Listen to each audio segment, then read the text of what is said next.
I am WWE World Heavyweight Champion Seth Rollins, and you are watching CM Pulse. Hey guys, what's going on? It's me, it's that PULS3 coming at you guys with a breakdown of the My Career trailer that came out today for WWE 2K16. I thought I would do this because it's such a big trailer. I mean, this is a big deal, right? Last year, My Career came in. You know, probably wasn't the thing that a lot of people wanted. When you think of My Career, you think of the NBA 2K series, and you're like, wow, it's awesome. And it just wasn't that. It was Vicky Guerrero. It was annoying. It was bare bones. It just, you know, it was the stepping stone. The entirety of WWE 2K15 was a stepping stone to this game, if you like to think of it that way. And this year, look, My Career looks crazy good. They had a bunch of different stuff in here. There's so much to digest from this trailer, and we're gonna talk about it, man. So most of the stuff in this video is complete speculation, and you should take it as such. You know, unless it's on the screen and is very adamant in what it is complete speculation. So anyways, My Career is a 15-year career this year, and it's going to culminate into you getting into the Hall of Fame. Now apparently, to get into the Hall of Fame, it looks like it's split into two different categories. You have your main goals and you have your sub goals, and from my understanding of video games and stuff in general, you'll probably have to hit the 5 main goals within the 15 years to achieve Hall of Fame status, and then you have the sub goals on the sides. You know, stuff that you can do. I would think of them as side missions. I think sub goals are probably along the lines of side missions in video games. And from the video, some of the main goals, you remember you have to hit 5 of them. Some of the main goals are: hold any title for 365 days, hold every championship at least once, be a 10-time title holder, win every WrestleMania match in your career, must be 12 or more wins. So remember, you have a 15-year career, so it must be 12 or more WrestleManias out of the 15. Now, you can also lose every match in your career for 3 years once reaching NXT. I'm not sure why you would do this, but it gives you the option. So if you want to lose and just be a jobber for your entire for at least, you want to be a jobber for 3 years, you can do that. They give you the option. That'll get you into the Hall of Fame. Now, some of the sub goals that you can do on the side, they showed 3. Be a 3-time Royal Rumble winner, main event WrestleMania 3 times in your career, and main event SummerSlam 3 times in your career. So there are a bunch of different goals. I mean, that scroll bar on that menu was pretty deep, so there are a good amount of goals. There was 5 main goals that you had to hit and 7 sub goals that you had to hit, and that looks pretty interesting. Now, like I said, it's speculation on my point that, you know, you have to hit the main goals and you have to do this and you have to do that. Man, the game can come out and you don't have to do any of it and you still get in the Hall of Fame. Shouts out to Drew Carey. But let's go on to the next part here. With this year, instead of having Vicky Guerrero, it looks like we're going to have the Authority, which is already 100 times better.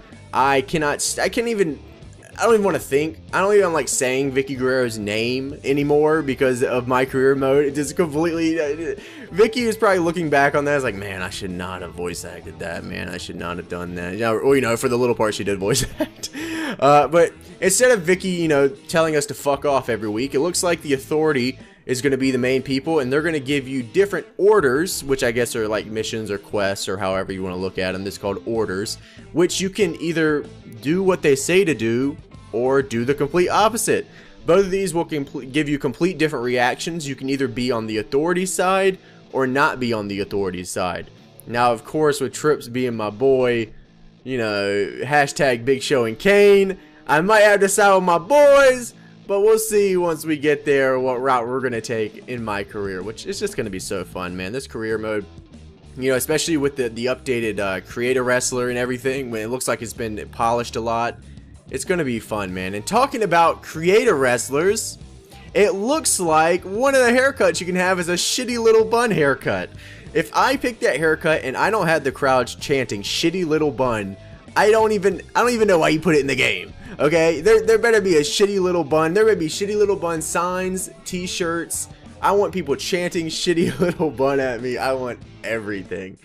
I want it all, man. I want it all. Because I mean, this looks like a deep story mode. So I want the deepest. Now, it looks like this year when you start off in the Performance Center, it looks like Albert is the main trainer this year. And instead of fighting people like Baron Blade, you guys remember Baron Blade?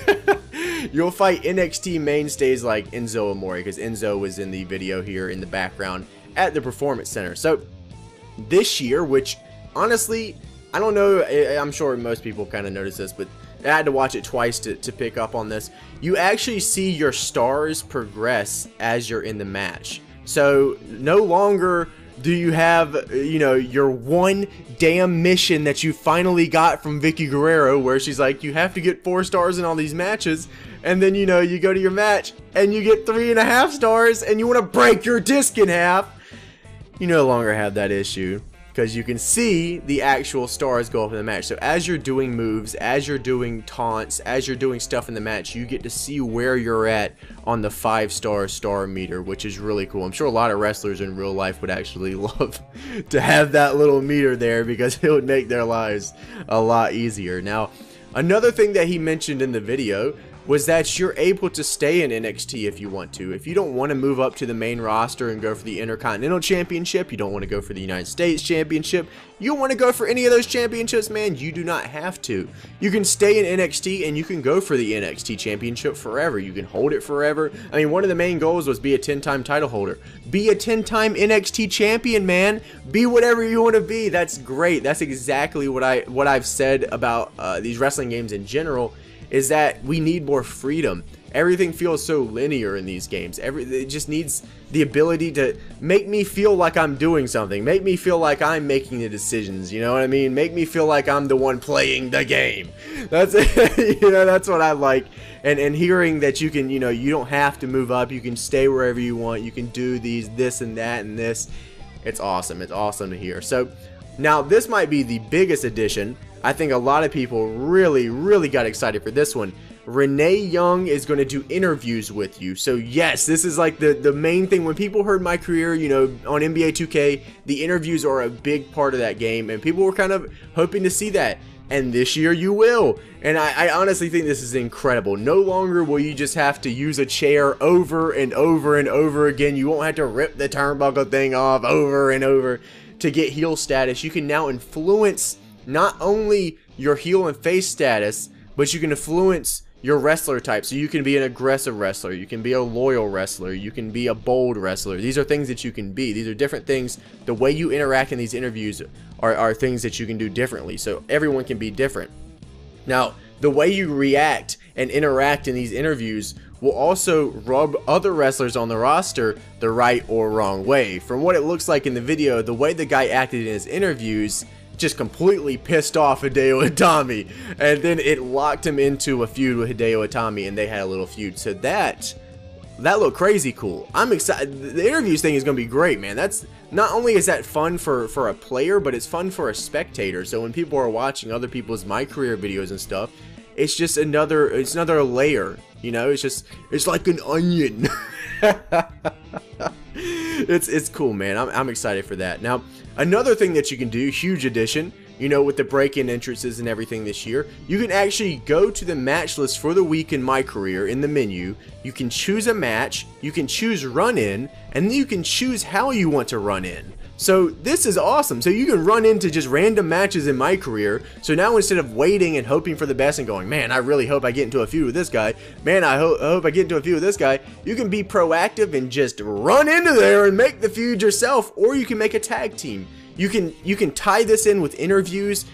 Oh my god, you just have so much. There's just so much you can do, man. Like just the ability to run in. Not only can you attack someone else, or, you know, distract someone else, or, you know, anyone like that, you can be tag teams with people. You can help another person become a tag team with them. So it's not only a feud maker, it's a tag team maker. So there's a lot more depth than what it seems here. Now, when you run in, it looks like you have a bunch of different options. So here they are.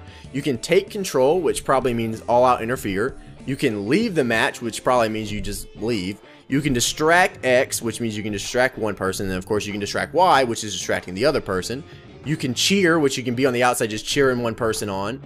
You can do foreign object distraction, which from what I can guess is either hold it on the outside and look like you're going to interfere with it, or you can throw the object in the ring and it'll, you know, distract the ref and it'll do all this distraction stuff and the guy will freak out and all that kind of stuff.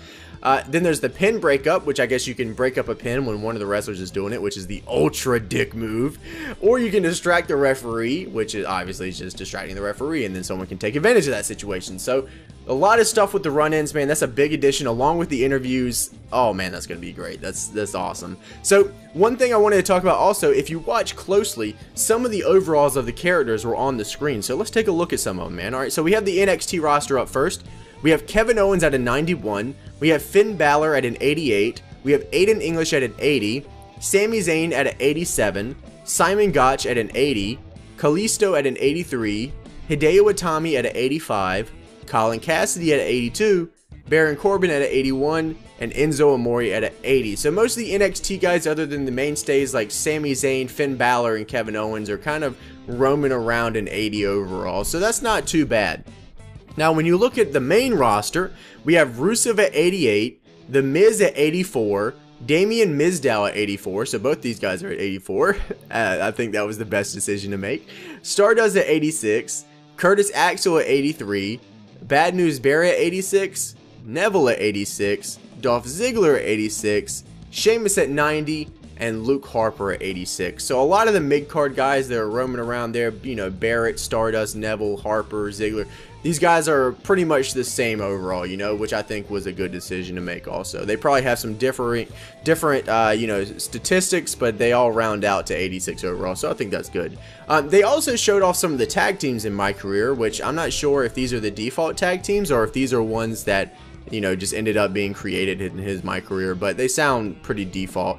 We have Goldust and Stardust. We have the New Day, which looks to be Big E and Kofi Kingston. The Usos, Luke Harper and Eric Rowan. The Vaudevillains, Damien Mizdow and Curtis Axel. The Lucha Dragons, R-Truth and Xavier Woods, old school. Heath Slater and Zack Ryder. There you go, man. I was actually looking at Twitter the other day, and it was actually on Time Hop. And Zack Ryder posted about the game. He's like, I really hope there's a good creator wrestler because he wasn't in the game. Of course, this was a couple years ago, but it was hilarious. So I just thought I would bring that up. But yeah, man, it's looking great. I'm excited. What are you guys thinking, man? What are you guys thinking about My Career, man? I'm hyped. I'm super hyped. Just as hyped as I was last year. Let's hope it turns out a little different. Yeah, let's hope it turns out a little different. So I hope that you guys enjoyed this video. Remember, if you did, to leave a like, subscribe if you guys are not subscribed for more of that WWE goodness on my channel. And I'll see you guys on the next video. See ya. Impulse is the best, yes he is. Click the subscribe button, yes. You know you want to, yes you do. Click it today.